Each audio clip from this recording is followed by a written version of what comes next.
이게 유명한 부흥사인 루디 목사님이 1872년 영국의 조그만 교회에서 부흥회를 열었는데 열흘 동안 그 조그만 교회에서 한 400명이 이렇게 구원받는 놀라운 역사가 일어났어요. 루디 목사님은 작은 교회가 부흥한 이유를 나중에 알게 됩니다. 그 교회에 선천적 장애로 침대에 누워있는 마리안 아들 나르드라는 그 여인이 있었는데 이 여인이 매일 기도를 했어요. 하나님, 나는 예배에 갈 수 없지만 우리 교회에 부흥을 보내주십시오.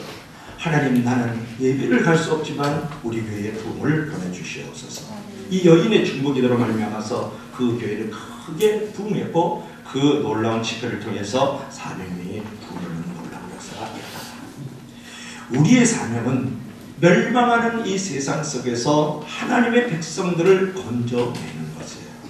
이것을 위해 하나님께서 우리를 중보 기도자로 세우셨습니다. 한 사람의 중보 기도는 위대한 힘과 능력과 역사를 만들어가는 거죠. 여러분, 하늘 보좌에 상달되는 그런 기도가 역사를 움직이고 세계를 변화시킨다는 것을 여러분 아십니까? 오늘은 하나님은 한 사람을 찾고 계시는데 기도하는 한 사람을 애타게 찾고 계신다는 거예요. 그런 하나님의 마음을 우리가 읽어가면서 그 하나님의 마음을 우리가 생각하면서 우리가 중보기도에 가는 은혜를 오늘 나누려고 하는 것이죠. 여러분, 이스라엘 백성의 위대한 지도자는 누굽니까? 모세잖아요. 모세가 시내산에서 기도할 때 그 기도가 길어지니까 적어도 40일 동안 거기서 금식하며 기도하고 있었으니까 백성들은 이 두려움과 불안에 사로잡혔어요. 왜냐하면 수백만 명을 이끌어 나가는 이 위대한 리더인 모세가 산에 올라가서 내려보지 않으니까 얼마나 답답하고 왠지 억울한 심령들이 많이 있었지 않겠습니까? 그래서 뭔가 안전보장의 장치로서 눈에 보이는 그런 하나님을 필요로 했어요. 그래서 이제 백성들이 이제 신을 만들자고 이제 아론에게 덤벼들었어요. 이 아론은 모세의 형님이고 최초의 이스라엘 백성의 대제사장이 누구냐 하면 이 아론입니다. 결국 아론은 이제 백성의 이 소리에 굴복을 했어요. 그래서 아론이 백성들에게 신상을 만들기 위해서 너희들이 눈에 보이는 하나님을 만들자고 하니까 그것을 부어 만들어야 되니까 너희들이 필요한 것을 가져오라 그랬더니 그들이 금팔찌, 금고리 같은 것을 빼어가지고 와가지고 결국은 아론은 그것을 갖다가 이제 집어넣었다 뺐더니 금송아지가 만들어졌다. 그때 백성들은 스스로 이 해낸 일에 너무나도 이렇게 즐겁고 아주 쾌락이 넘쳐서 금송아지 앞에서 오늘로 말하면 댄스 파티를 하고 축제로 페스티벌을 열었어요. 그들이 일찍 일어나서 번제와 화목제를 드리고 앉아서 먹고 마시며 일어나서 뛰놀았다. 그렇게 6절에 말씀하고 있지 않습니까? 먹고 마시며 뛰놀고 난잡한 성행위를 했다는 거예요. 그것이 이방 종교들이 예배를 드릴 때 종교의 축제 가운데 하나가 그러한 짓을 하는 것이었거든요. 여러분, 여기서 우리는 무엇을 생각할 수 있을까요? 여러분, 바른 신앙을 저버리고 두려움과 불안 때문에 금으로 만든 금송아지 종교, 아론의 종교를 만들었던 이스라엘 백성들을 우리가 여기서 살펴볼 수 있는 것. 오늘날로 말하면 돈과 기복주의가 섞인 아론의 종교를 숭배했다는 것이고, 오늘날 말하면 재물과 쾌락주의가 섞인 이 아론의 종교 앞에서 그들은 그것을 숭배하고 있었다는 거예요. 여러분, 황금 송아지 앞에서 열광하지 마십시오. 이스라엘 백성들처럼 지금은 아론의 종교가 득세하는 그런 세상 속에서, 그런 교회 속에서 우리가 살아가고 있다는 것을 우리가 알아야 돼요. 돈과 기복주의 앞에서 춤을 추고 재물과 쾌락주의 앞에서 난잡하게 살아가는 오늘날 크리스천은 아닌지, 오늘날 우리 한국의 이 사회폭들은 아닌지 여러분들이 이 세상을 들여다볼 줄 알아야 되겠다. 이런데 우리가 하나님의 뜻을 위해서 자기를 내놓은 참된 성도가 필요하다는 거예요. 지금 우리는 한국교회 위기 때문에 얼마나 많은 위축을 당하고 있고 얼마나 많은 토를 맞고 있고 얼마나 많이 우리는 작아지고 있습니까? 그런데 우리는 크리스천이라고, 그런데 우리는 하나님의 자녀라고, 그런데 우리는 성도라고 일컬어먹는 이 시대를 우리가 살아가고 있다. 이때 우리는 어떠한 자세를 가지고 살아가야 되겠는가? 어떻게 하나님 앞에서 이런 어떤 쾌락주의, 이런 어떤 방탕주의, 이런 어떤 세속주의, 이런 어떤 만모니즘을 섬기지 아니하고 하나님 앞에 올바로 살아갈 수 있는 존재가 되겠는가에 대해서 우리가 메시지의 삶을 우리가 구가해야 할 줄 알아야 되지 않겠어요? 그처럼 여러분, 성도의 이름을 고귀하게 지키고 우리가 성도답게 한번 살아가려고 그래요. 이 금송아지 앞에서 춤추는 이스라엘 백성들처럼, 아론의 종교에 심취해 있는 이스라엘 백성들처럼 우리가 살아가지 않고 우리가 올바른 성도답게 살려고 하면 어떻게 해야 되겠는가? 따라합시다. 기도로 세상을 변화시켜라. 여러분 지금 이 모세의 형이고 최초의 대제사장이었던 이 아론이요, 금송아지 사건 전까지만 해도 자기 역할을 잘 감당했던 사람이에요. 말에 능치 못한 모세를 대신해서 바로 백성들에게 하나님의 말씀을 전했고, 이 아론도 각종 이적을 행했던 사람이에요. 아멜렉과 전투를 할 때에는 산 위에서 기도하는 이 모세의 이 두 팔을 불과 함께 이렇게 받든들이 받쳐지게 됐던 사람이 누구냐면 아론이에요. 출애굽기 17장 10절의 말씀 아닙니까? 그는 모세를 주연으로 돕는 주연의 역할을 매우 잘했어요. 그런데 스스로 주연이 되려고 하면서 조금씩 빗나가다가 금송아지를 만들고 아론의 종교를 만드는 결정적인 죄를 짓게 되는 사람이 누구냐면 모세의 형이고 최초의 대제사장이었던 아론이다.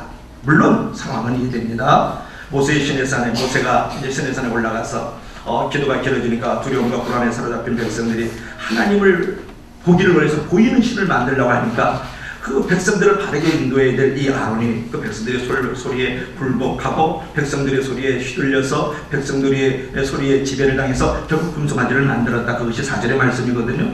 그리고 그 해낸 일에 대해서 금송아지 앞에서 그들이 춤추고 놀고 먹고 마셨다.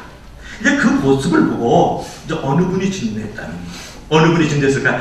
여러분 잘 알죠? 모세에게 하나님께서 드디어 말씀을 하시는데, 내 백성이 부패했다. 나의 길을 따라 금송아지를 만들고 그것을 숭배하는 이 백성은 목이 모든 백성이다. 내가 그들에게 진노해서 그들을 진멸해버리겠다. 그것이 7절부터 10절의 말씀이에요. 아주 결정적인 말씀처럼 들리면서 더 이상 희망이 없는 이스라엘 백성들을 보십시오. 그렇다면 그 말씀을 듣고 모세와 모든 아론과 이스라엘 백성들이 다 틀렸다, 그렇게 포기를 해야 됩니까? 아니죠. 하나님의 자녀는 그 틀린 상태를 얼마든지 되돌릴 수 있다는 것을 믿을 수 있기를 바랍니다. 그 하나님의 음성을 듣고 이제 오늘 이 모세 한 사람이 어떻게 했어요? 모세는 하나님의 뜻을 돌이킬 수 있음을 알았어요. 본문 11절부터 13절에서 보면은 하나님의 뜻을 돌이켜달라고 간절히 기도하는데, 모세가 그 하나님 여호와께 구하여 가로되, 여호와여 어찌하여 그 큰 권능과 강한 손으로 애굽 땅에서 인도하신 당신의 백성들에게 진노하고 진멸하고 재앙을 내리십니까? 주의 맹렬한 노를 그치시죠. 뜻을 돌이키시죠. 주의 백성에게 이 화를 내리지 말라.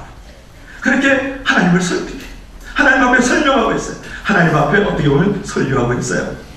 그러자 본문 14절에 이런 말씀이 나오지 않습니까? 자, 한번 읽어봐요. 오늘 마지막 절이죠. 32장 14절. 우리 큰 목소리로 시작. 여호와께서 뜻을 돌이켜서 말씀하신 화를 그 백성에 내리지 아니하신지라. 할렐루야. 아멘. 여호와께서 뜻을 돌이키시고 말씀하신 그 화를 이스라엘 백성에게 내리지 아니하셨다. 그런 부분이에요.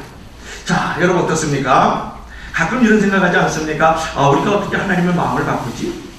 하나님의 계획하시고 하나님의 섭리하신 일들을 어떻게 우리가 돌이킬 수 있지? 모든 것 다 하나님의 마음인데, 여러분 물론 모든 것은 하나님의 섭리적인 뜻과 그 전체적인 어떤 퍼즐들을 우리가 거스를 수는 없어요. 그러나 하나님의 뜻을 이루는 과정에서 하나님의 설정하시는 훈련의 어려운 많은 코스들은 우리의 선택과 결단에 따라 얼마든지 면제를 받을 수 있고 얼마든지 바꿀 수 있다는 사실을 여러분 아십니까?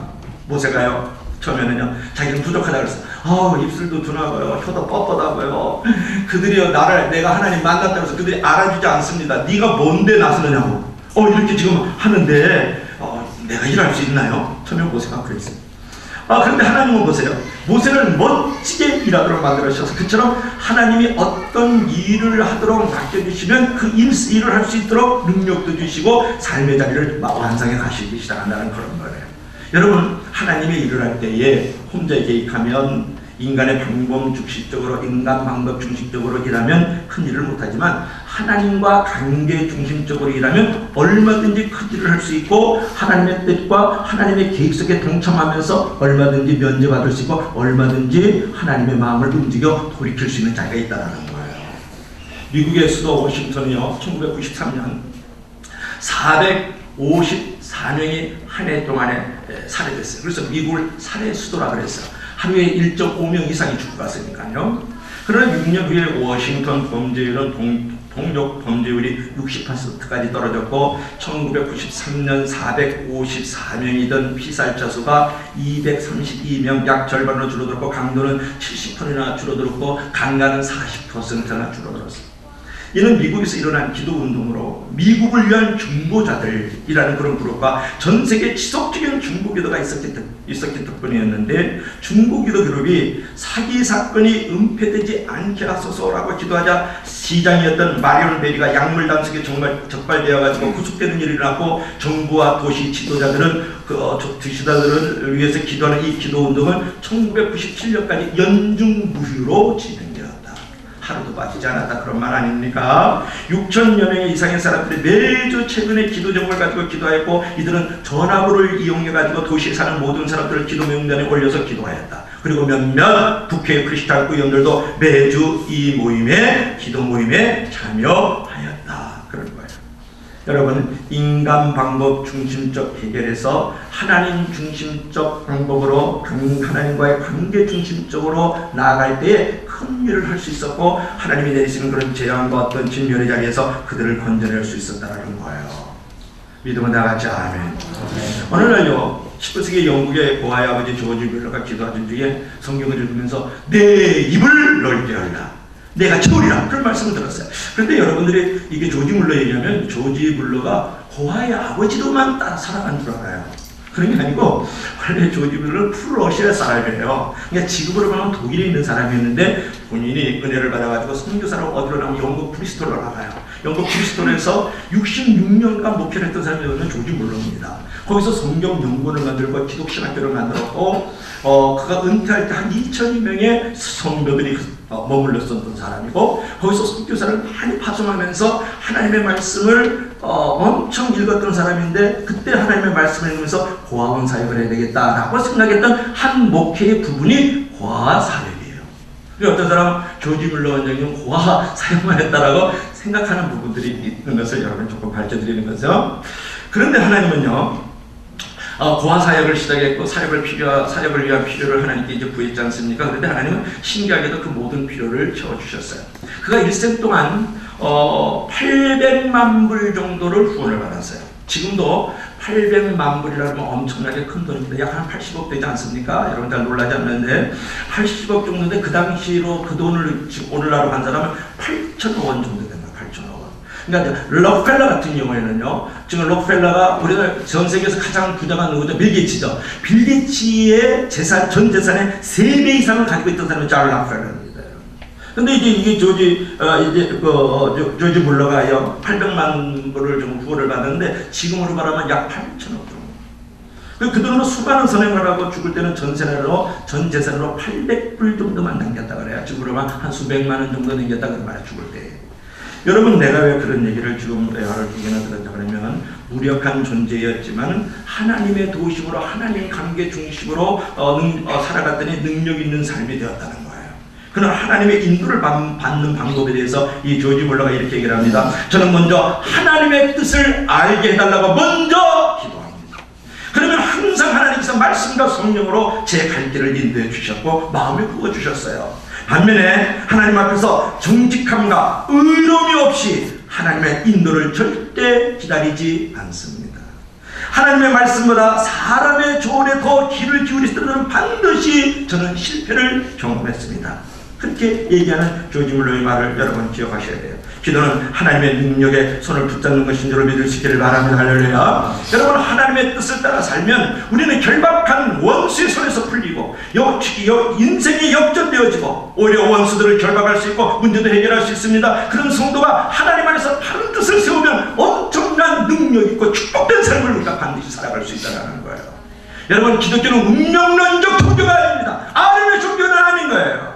하나님의 뜻을 따라 결단하면 미래는 엄청나게 우리가 달라지고 내일은 반드시 하나님의 선하고 거룩한 뜻들이 나타나고, 심지어 우리의 선한 결단은 하나님의 뜻도 하나님의 계획도 하나님의 인생의 선한 섭리도 바꿀 수 있는 줄로 믿을 수 있기를 바랍니다. 할렐루야. 이게 모세의 사건이잖아요. 하나님께서 뜻을 돌이키고 내리려 했던 재앙과 그 화를 내리지 아니하셨더라고 오늘 14절에 말씀하고 있잖아요. 여러분, 그처럼 하나님의 음성을 듣고 사는 사람은 결코 무력한 존재가 아닙니다. 항상 하나님을 붙잡고 기도하면서 절망적인 상황에서 희망을 만들어가는 저와 여러분들이 되기를 주님으로 간절히 축원합니다. 자, 두 번째로 따라합시다.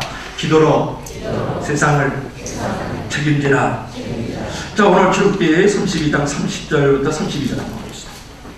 자, 30절부터 32절 우리 한 목소리로 한번 읽어봅니다. 자, 출애굽기 32장 30절부터 32절 우리 다 같이 시작. 이튿날 모세가 백성에 이르되 너희가 큰 죄를 범하였도다. 내가 이제 여호와께로 올라가니 혹 너희가 죄를 속할까 하더라 하고 여호와께로 다시 나아가 여짜오되 슬프도소이다. 이 백성이 자기들을 위하여 분실을 만들어 싸우리 큰 죄를 범한나이다. 그러나 합의하시면 이제 그들의 죄를 사하시옵소서. 그렇지 않사오면 건대 주의 기록하신 책에서 내 이름을 지워버려 주시옵소서.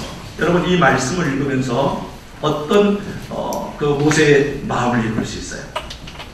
모세의 그 심장이 어떻게 지금 두근거리고 있어요. 무슨 심정으로 모세가 이런 기도를 하고 있어요. 나의 민족이 이 지경이 된 데에는 나도 책임이 있다는 거예요. 나도 책임이 있다. 이 도덕적 책임의 고백의 근저에 깔린 것이 가장 중요한 모세의 책임의식이었다는 것 여러분 생각하십니까? 제 책임입니다. 하나님, 제가 책임을 지겠어요. 용서해 주지 않으면 차라리 생명력에서 내 이름 지워버리세요. 이런 기도 한번 죽기 전에 해야 되지 않겠어요? 해본 적은 있어요? 이 도덕적 책임의식은 비단 모세뿐만 아니라 성경에 나타난 모든 영적 리더들에게서 우리가 볼 수가 있어요. 느헤미야, 다니엘, 에레미야, 아브라함, 그리고 바울, 우리 구주 예수 그리스도. 느헤미야 1장 6절을 보실까요? 이제 주의 종 이스라엘 자손을 위하여 주야로 기도하오며 이스라엘 자손이 주 앞에 범죄함을 자복하오리. 주는 귀를 기울이서 눈을 여시고 종의 기도를 들으시옵소서. 나와 나의 아비집이 범죄하여.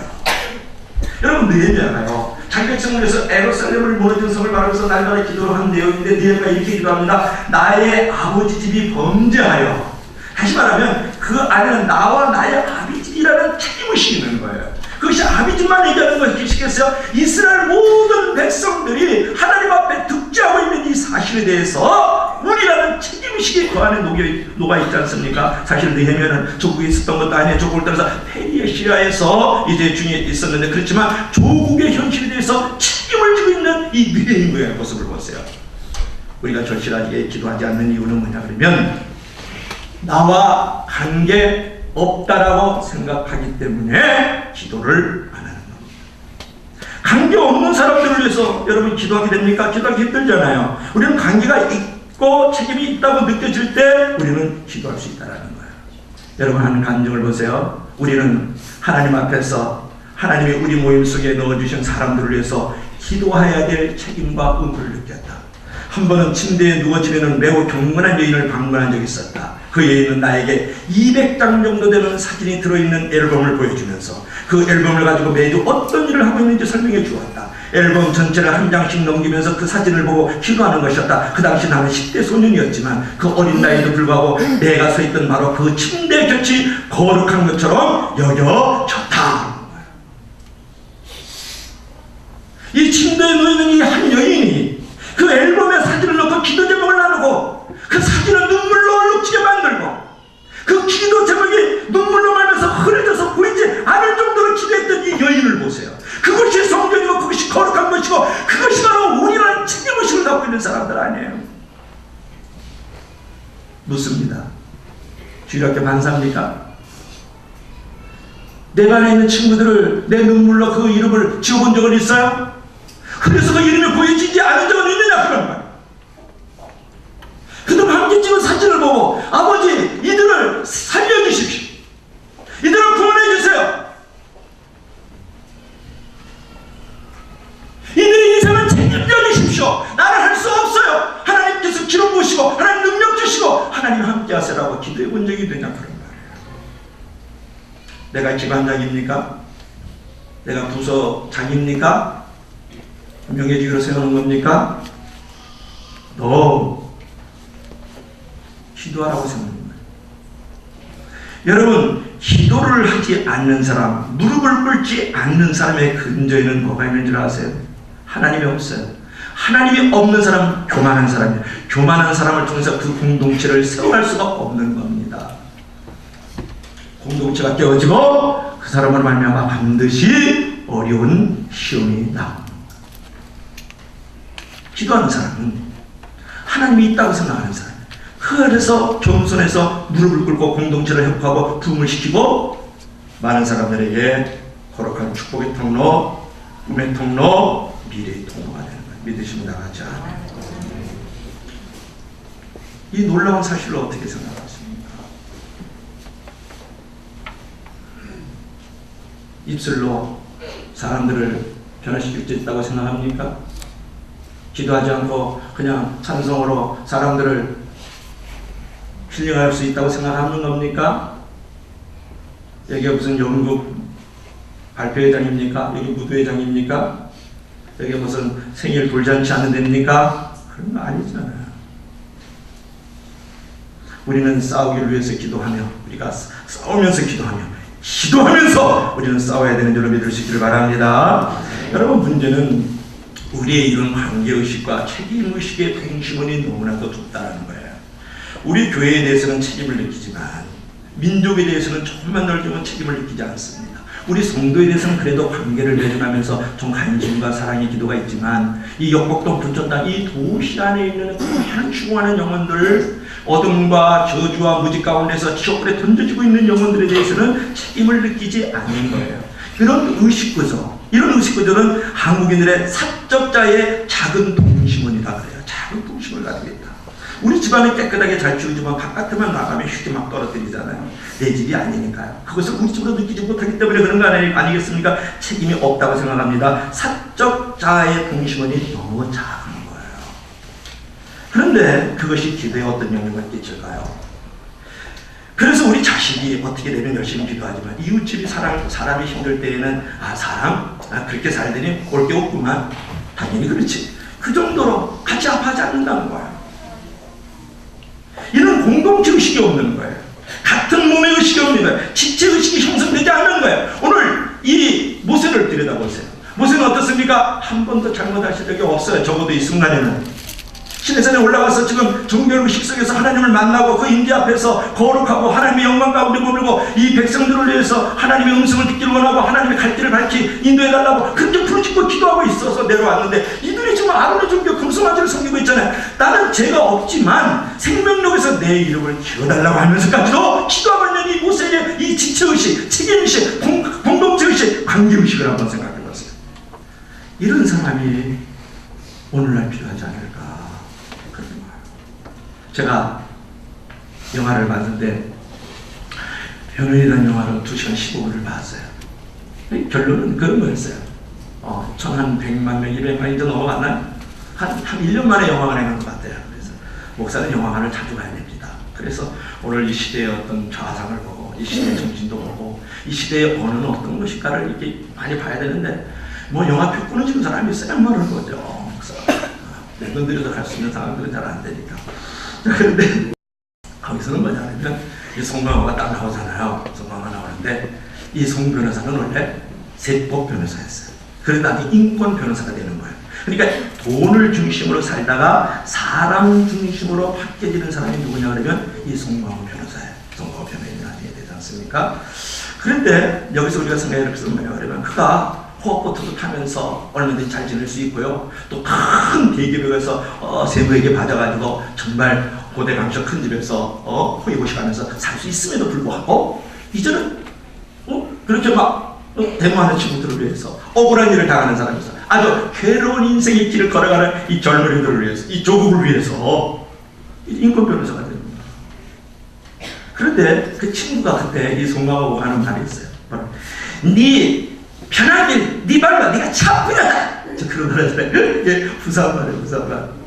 그런데 또 변호업적에서는 송강호가 이런 말을 해요. 이러면 안 되는 거지 않습니까? 이런 말을 해요, 송강호가. 나 근데 그 말이요, 그게 유명한 말입니다. 네 편한 길, 네 발로 차 뿌린 거다. 이거 이러면 안 되는 거지 않습니까? 이런 말을 해요, 송강호가. 가서 한번 보세요. 공감이 안 되고 있네. 매일마다 집에서 기도만 하고 말씀만 보지 말고 맨날 전도만 다니지 말고 좀 영화도 한 번 보시고 주려고 다니지 축원합니다. 신령한 사람들하고 살아서 내가 참 더럽게 타락하고 있다니까요. 그래가지고 여러분들 보십시오. 네 편한 길을 네 발로 차버린 거다. 요게 중보자예요. 요게 중보자라고요. 요게 변호인이거든요. 우리가 하나님 앞에서 예수님의 별명이 변호인입니다. 파라클레토스 중보자예요. 성령님이 성령님의 그 별명이 뭔지 아세요? 변호인입니다. 변호사예요. 카운셀러, 헬퍼. 그가 누구냐 그러면 예수님이고 성령님이세요. 여러분, 내 편한 길을 내 발로 차버리는 사람이 돼야 돼요. 그래야 하나님 앞에 엎드려 기도하고 그들을 애통하면서 무릎을 꿇는 사람이 되는 거지. 먹을 거 다 먹고 잘 거 다 잘고 볼 거 다 보고 만질 거 다 만지고 들을 거 다 들고 변호사가 될 수 없죠.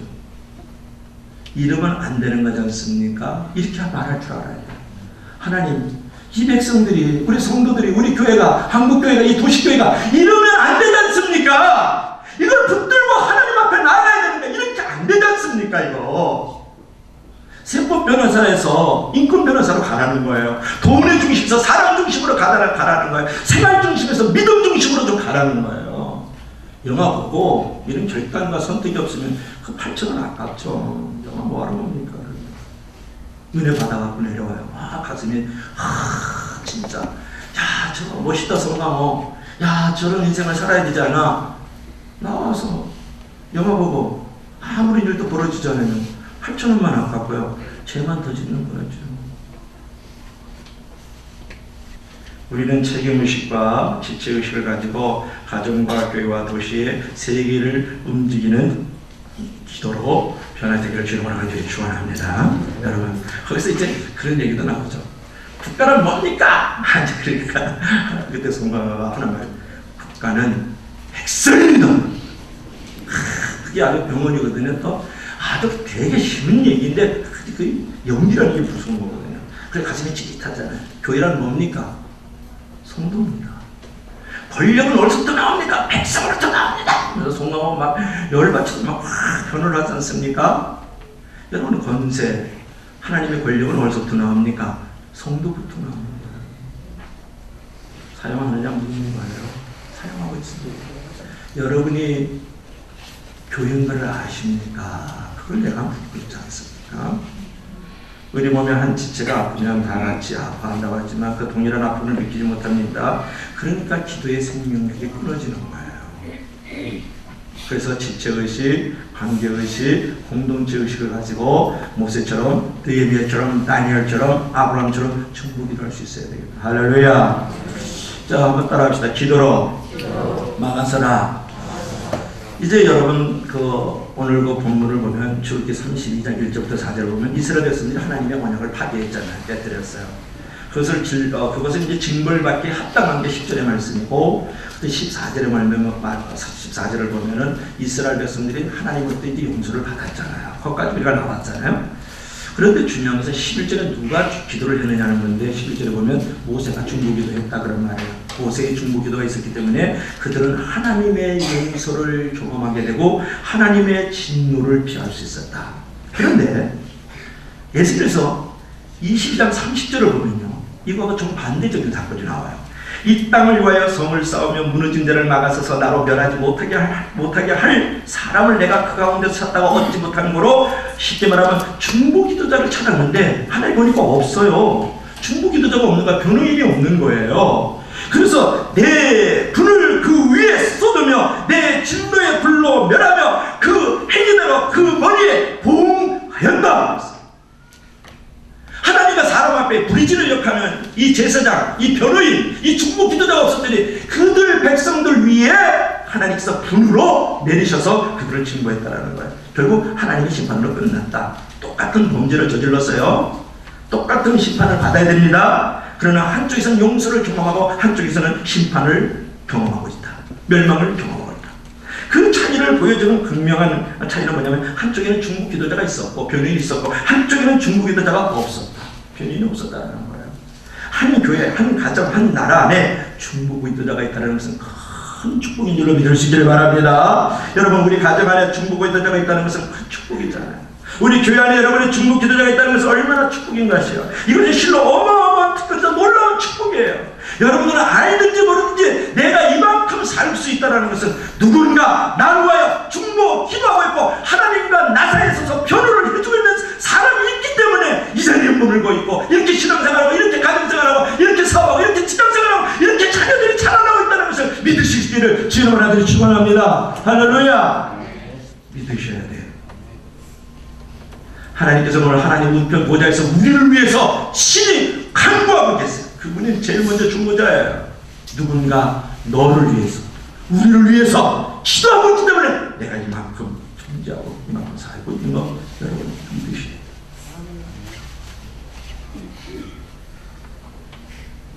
여러분 이런 중보기도의 특권 여러분이 얼마나 사랑하시느냐. 정말 이 특권을 이용해서 이웃을 사랑하는 일에 참여하고 있는가. 교회의 부흥을 위해서 몸부림을 치고 있는가. 또 이 중보기도의 그 자리를 통해서 우리가 이 특권과 이 놀라운 그 은혜를 가지고 하나님 앞에 나아가고 있는가. 나는 이 기도 생활 중에서 이 교회 생활 중에서 이런 중보기도자로 하나님과 사람 앞에 변호인으로서 하나님 앞에 정말 이 성실하게 이 사명을 감당하고 있는가. 모세처럼 다윗처럼 아브라함처럼 우리가 티끌같이 감히 하나님 앞에 얼굴 들 수 없는 존재지만 그럼에도 불구하고 무릎 꿇어 기도하면서 중보자로서 하나님 앞에 변호사로서 그 자리를 걸어가고 있는가 하는 것을 묻고 싶은 거예요. 옷은 짓는 사람은 제당사예요. 구두를 짓는 사람은 구두 수송공이에요. 기도를 짓는 사람은 시장만 할 수 있는 거예요. 믿을 수 있기를 바랍니다. 여러분 이런 중보기도에는요 놀라운 상급과 약속이 되어 있어요. 기도에란 놀라운 보상, 우리 우선 기도에 대한 응답일 것이잖아요. 그러나 그보다 더 놀라운 상급이 있어요. 그것은 이 기도 사역을 통해서 하나님의 영광과 하나님의 인재를 하나님을 인격적으로 더 만날 수 있다는 그 놀라운 일들이 있는 거예요. 이것이 기도의 상급이 아니고 무엇이겠습니까? 하나의 이야기를 하고 저는 오늘 마치려고 해요. 미국 동부에 어떤 주에 도로시 클립이라는 신실한 부인이 있었어요. 하나님은 길 아래쪽에 한 공립고등학교를 그녀가 기도할 대상으로 하나님의 마음을 부어주셨어요. 그녀는 성실하게 이 기도의 명령에 순종을 하였어요. 그녀는 하나님께서 그 학교의 젊은이들을 구원하도록 계속 기도하는 마음을 부어주셨어요. 그 다음에 그녀는 하나님께서 저들을 구원할 뿐만 아니라 땅끝까지 저들을 보내실 수 있도록 기도하기 시작을 했어요. 그녀의 성실한 기도는 12년간이나 계속되었다. 12년 전 우연히 알게 된 그 학교의 개구장의 한 남학생을 위해서 기도했고 그에게 요한복음을 전했어요. 그 외에도 그 남학생을 위해서 기도는 3년이나 더 계속되었고 마침내 하나님은 그를 구원하셨다. 그 학생 이름은 조지 버워였다. 이 도로시 클랩이라는 이 여인이 1964년에 조지 버워와 그가 이끄는 오웬 선교회를 만나는 큰 기쁨을 누렸다. 이 오웬 선교사는 두 척의 선교선을 이용해서 매년 여름마다 항구 도시를 방문하면서 수많은 젊은이들을 훈련시키고 1년 혹은 2년간의 단기 선교사를 모집을 하곤 합니다. 이 오웬 선교사를 거친 사람들은 세계의 많은 교회와 기관에 적지 않은 많은 영향을 주고 하나님의 영광과 복음의 능력을 나타내는 귀한 선교 기관인데 그것을 이끄는 사람이 바로 조지 버워였다. 그녀가 기도의 명령에 성실하게 순종한 결과가 무엇인지를 하나님은 알고 계시잖아요. 그녀의 모든 행정은 그리스도의 심판대 앞에서 세밀하게 계산될 것이고 예수님은 수많은 성도들 가운데서 그녀를 심판대 앞으로 불러내서 그녀의 성실함을 칭찬하면서 그녀에게 위대한 상급을 주실 것입니다. 여러분 때로는 우리의 기도의 결과로 한 가정이, 한 교회가, 한 도시가, 한 나라가, 한 세계가 변화됩니다. 한 민족이 변화되는 것을 믿습니까? 하나님이 한 시대와 한 민족을 구원하기 위해서 기도하는 사람을 한 사람 한 사람 찾고 있다는 것을 여러분 믿습니까? 한 교회와 성도를 부흥시키기 위해서 한 사람의 무릎 꿇는 중보 기도자, 하나님 앞에 서 있는 이 변호인을 찾고 있는 것을 여러분 믿으십니까? 하나님은 한 사람을 찾고 계세요. 그런 한 사람이 되길 주님으로 간절히 축원합니다. 기도합시다.